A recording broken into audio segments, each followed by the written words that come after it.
everyone, my name's Ashlyn Rollins. And I'm Merissa, Holliday. And we are here with a group of Corban students who are taking a class called Feminism and the Bible. And one of the requirements for their project for their class is to create a project that helps women in some capacity. So if you guys could each introduce yourselves and tell us a little more about the class and what the project requirements are. I'm Allie, and I'm a senior at Corban University, and I'm studying political science. I'm Olivia, and I am a junior, and I am majoring in English. Hey, I'm Danielle. I am a senior and majoring in political science. I'm Scott. I'm a junior, and I'm a ministry major. Great, and can you tell us more about your class and your project? Yeah, just like you said, our professor kind of formed the class around the idea that we would help women and make a difference in the world for Jesus Christ. And so that is what the whole class is. It's mainly formed around this one project. No tests, no quizzes, just this idea that we would be able to go out and make a difference. Thank you so much for telling us about the class and introducing yourselves. Can you tell me what the topic of your project is specifically, and how did you guys come up with the idea? All right, so our topic deals with sexual assault on campus, and one of the ways we came up with this project was one of our group members just came in and was like, hey, what if we focused on this? And we sort of just all jumped on board and really excited about it. And as we did more research, we realized how prevalent of an issue this is. Actually, a lot of Christian colleges really don't have any numbers on their Clery Act or security forms. It's just zeros or ones. And so we realized, there seems to be some underreporting here. And because we can't really, expand out to a lot of other Christian colleges, we decided to focus on Corban alone. Great. Anyone want to add anything to that? Through our research, we found it concerning that there were zeros because if sexual assault's happening and no one's reporting, there's no clear deterrent to stop it, and there's no awareness or prevention. So this is kind of what motivated us to continue our project. Yeah, we found statistics that said 1 in 5 women are assaulted on university campuses. That means that it's affecting a ton of people. I mean, even if they aren't the ones being assaulted, it's friends, it's family, it's affecting tons of people, and it's a problem that needs to be dealt with. Definitely. So what is your project specifically going to look like? What are you guys doing to help deal with this issue? Originally, when we started, we had no idea what we were going to do. We just knew we wanted to create awareness and empower women to start reporting. And to make people feel more comfortable with reporting or seeking out help, you have to change the culture. And so our first idea was to host an event on November 15th. And then we also have done other things to lead up to the event that just exploded, and we weren't expecting that at all. Yeah, excuse me. We figured if we can start the conversation on sexual assault on campuses, then we could kind of get that ball rolling of people being willing to step out, people being willing to report and stuff like that. And so as long as people feel safe and are comfortable with our system of reporting, then we would have succeeded in our goal. What is your event on November 15th going to look like? It's going to be, we're going to have a question and answer panel with people from Corban's campus who deal with this kind of stuff in their day-to-day life. It's part of their job. We really want to inform the students of what the process will be, as well as share stories, letting them know that they aren't the only ones going through this. We just really want to open up to the whole campus so that they can come together as a community and we can talk about this problem. How many people are you guys expecting to have at your event? Our goal is 100 students. And then we sent out invites to administration, to Dr. Nord, to Brenda Roth, our Title IX coordinator, Nathan Gear, the Dean of Student Life. So we're hoping to have a lot of administration there as well. And what would you say is, your overall purpose in this? We sort of have a 3-pronged approach to this. We want to educate, mobilize, and empower students. So first off, with the education portion, we want to let students know, this is a problem on campus, this does happen. Because I know for me, I had no clue that this was a prevalent issue on campus before actually engaging in this project. And then through educating students on the process and that this is a problem, we hope to empower them to report, to come alongside each other, and support one another in the hurts that do exist on campus. And then through empowering, we want to mobilize students to like continue the conversation. A lot of us are graduating this upcoming year. I know I'm graduating this semester, and we just want to carry on this conversation, not let this be a one-time thing, oh, that was an interesting event, and go on with our lives, but something that continues to be talked about, continues to be prevalent on campus, supporting one another and helping one another in this. Yeah, and what are some specific policies or things you would like to see implemented at Corban to help this issue? I think our big goal is, like, we feel like the policy in place it's great policy, but no one's actually utilizing the policy. No one's going in to report. No one's seeking out counseling. And we want to be able to start the conversation so people who do need those resources know how to access them, and they are confident enough to access them. I think that's our biggest concern. Yeah, and as much like Ali was saying, our process that we have on Corban isn't bad, but people don't quite know how to use it, don't know where it is, and when they first come into Corban, honestly, they don't really pay attention to it because sexual assault doesn't happen at Corban, right? And that's something that we all like to think, and when the wool is pulled over our eyes and we don't realize that this is actually happening and affecting people, when it does, those people feel alone and afraid, and they don't know the process. They don't want to go through the process because they feel like they're the only one. And so if we could start that conversation, help people know they're not alone in that, then yeah. Yeah, and that's something I was going to ask you guys about too, is how do you think this issue on Corban's campus, a private Christian college, differs from a university like Willamette or a public university? Do you think there are differences in terms of how people think about sexual assault or rape culture and those types of things? Do you think it's a community thing? Do you think it's an administration thing? Do you think it's a larger legal matter? What are some of the differences, I guess, you've noticed?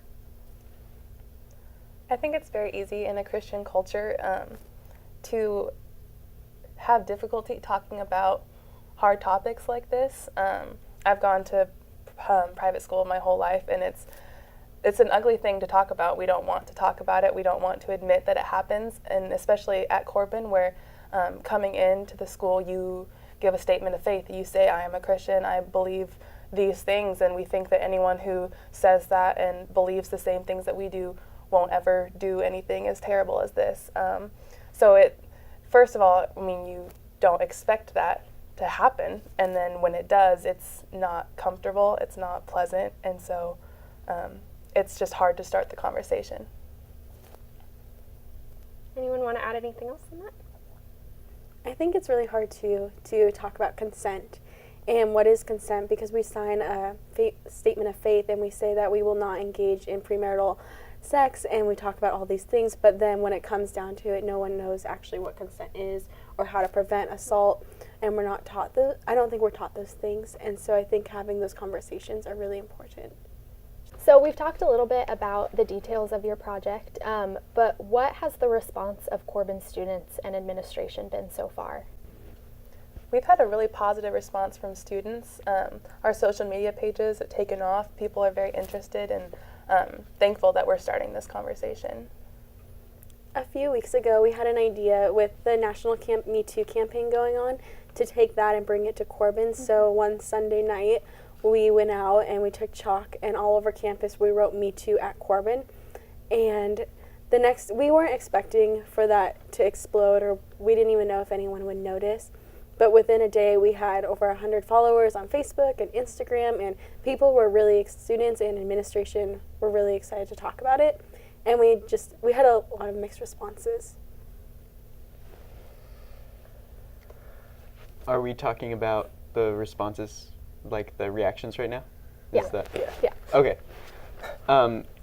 Yeah, we got a little bit of pushback from Corban because when we did this chalk, when we thought about writing on the sidewalks, Me Too at Corban, we didn't think that we would get as big of a reaction as we did. And as soon as it exploded, Corban was kind of like shocked, and we were kind of shocked, and it kind of sent us into this, how'd you guys describe it? We just weren't prepared. Like, we didn't even think to ask Student Life if we should go out with chalk. We're like, oh, no one's going to notice or pay attention, maybe a few people, but just the conversations that followed were insane. And just, I don't know if Student Life was prepared or if we were not prepared at all. Yeah. So, sorry, did you have something else to add? It's kind of involved in this question. Go for it. Okay. So we did get that little bit of pushback from Student Life. And ultimately, it kind of came to a point where it felt like it was us against them. And really, we had a conversation within our group that if we wanted to make a lasting difference at Corban, then we would have to partner with the institution. Just like Danny was saying earlier, we don't want this to be something that just goes to the end of the semester and as soon as our project is over, we're done. And so we want this to be a difference that will keep going even after we're done. And so we knew we would have to partner with Corban in that way. So what are your plans to kind of keep this reaction going and keep the conversation going after you guys are done with this class and this project? One of the things we really want to focus on is longevity, and so there's a club that is going to be starting on campus dealing with matters of sexuality, and so we've had some talks with the founder of the club on partnering with him. We've already started picking out students who we feel are really highly invested in this issue, people that we can draw into our group after our event and go, hey, do you want to help us with this? Could you do this? And so I know we're still brainstorming some things. Nothing's really set in stone yet, but we do have some ideas that we're working on. Cool. So let's talk more about your event that you're planning. What exactly are you guys going to do with that, and how can people get involved, if at all, with your event? Before our event, we are releasing 3 or 4 videos? 4 videos. They're 30-second to a minute long, leading up to our event, just kind of like talking about 1 in 5 women are sexually assaulted on campus, and just about Corban's involvement. And are hoping those videos grab students' attention so they will be like able to go to our event.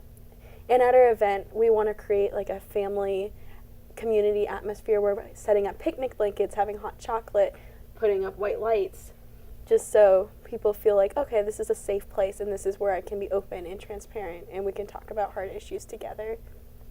You guys have kind of touched on this a little bit, but what is the ultimate outcome that you want to see from all of this work that you're doing? Our main goal starting out was just we wanted to increase reporting. We wanted people to feel safe and to know the process well enough to feel like they could go and just report. I think it's kind of turned into more than that, though. It's turned into just making Corban a safe place to have difficult conversations and letting people know that it's okay to talk about the hard stuff. Yeah, we've had some classmates share in class about this happening on campus or at Corban, and it's really, really easy to see the pain and the shame and the worthlessness and loneliness that they feel. And if we could come beside Corban and create a place of healing and a place of restoration for these people who have experienced this, it would be far more than just increasing reporting.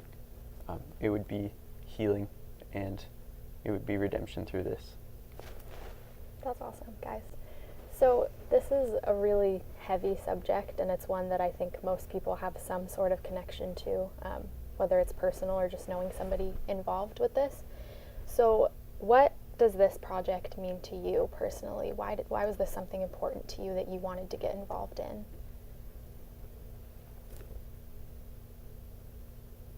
Want to just take turns? Yeah. You guys want to start? Yeah, I'll start. Honestly, this isn't something that I thought about until the beginning of the semester. When our group came in and we kind of just went off with this idea, and I wasn't expecting it because honestly I was under the impression that it didn't happen at Corban, and if it did, it was such low numbers that it didn't affect that many people. And so as we go into this, as we dig deeper into the numbers, dig deeper into the stories of people on campus, you just realize that there is actually a community here that is hurt by this. And if we are a place of hope at Corban, if we are a place of making a difference in the world for Jesus Christ, then we might as well start with the people around us, the people we go to class with. Writing off what Scott said, I had no idea really that this happened at Corban. Like him, I thought it was just, one or two people maybe that was affected by it, but as we've done this project, we've been sort of able to pull back the curtain a little bit and see, wow, there is actually a lot of hurt on campus in regards to this issue. And so for me, this project has become, it's about investing in people and seeing that the face that people put on is not necessarily the face that is behind closed doors, how there are hurts in their community. There is brokenness, and we have the opportunity and the privilege as Christians, as friends, as the Corban community, to really go up to people and ask, how are you doing? How can I help you? How can I be there for you? And so that's what this project has done for me. Yeah, kind of the same. I mean, I guess experienced a little bit more firsthand. I mean, I've had friends who have dealt with this, have been affected by it, so I knew that it happened on Corban's campus. So when our first group meeting, it was suggested that that be our project, I was 100% on board because, yeah, I mean, like we've already said, it was a hard thing to hear that it happens, and glad that it's something that we're dealing with. This project has been extremely meaningful to me because just when we first started, we were expecting to talk about the issue and hopefully increase reporting, but I just didn't expect the responses we got from students. And just to watch when we wrote Me Too at Corban and see all these messages coming in and saying, wow, the students really do want to talk about this, and we gave them that platform. And it's been an emotional project just to see how our friends are dealing with this issue and people we're close to and we had no idea. And it's amazing to finally see an impact and people finally being able to have the confidence to speak out and say, this happened to me or this happened to my friend and I want to help but I don't know how, and then to be able to give them those resources. I think it's been really powerful. Thank you all so much for being here and for answering our questions. Is there anything else you wanted to add before we leave? We just want to invite everyone to our event November 15th at the Emmett Center at Corban. The more people we can get to get the conversation going, the better conversation we can have. So, Well, thank you guys so much again for coming and talking about this really important issue. Once again, I'm Ashlyn. I'm Merissa. And we'll see you next time. That's a wrap.